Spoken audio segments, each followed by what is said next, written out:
দেশের বাইরে আমার কোনো ঠিকানা নেই, এটাই আমার ঠিকানা। দেশের মানুষ, মাটি আমার সব কিছু, কাজে আমি দেশের বাইরে যাব না।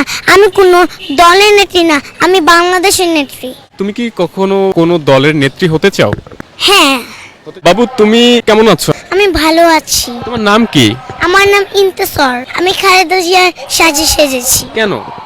আমার ভালো লাগে খালেদা জিয়ার। কি কারণে তাকে ভালো লাগে? ছবি দেখে ভালো লাগে। তুমি তার সম্পর্কে কিছু জানো? হ্যাঁ, কি জানো?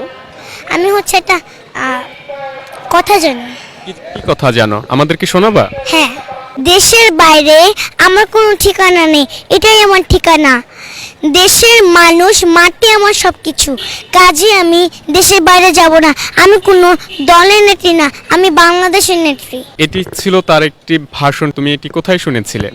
এটা হচ্ছে পাপা আমাকে শিখিয়েছে মোবাইলে। তুমি কি কখনো কোনো দলের নেত্রী হতে চাও? হ্যাঁ। তুমি কি এখন কোনো দলের নেত্রী? না, তাইলে বাংলাদেশের নেত্রী। তাই হুম। এই সাজে মূলত সাজিয়ে দিয়েছে কে?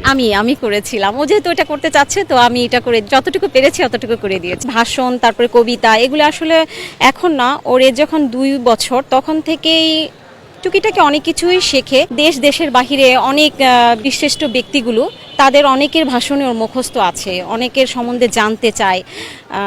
জানার খুব আগ্রহ, শুধু রাজনীতি না, আরও আদার্স অন্য অন্য বিষয়েও জানতে চায় আর কি।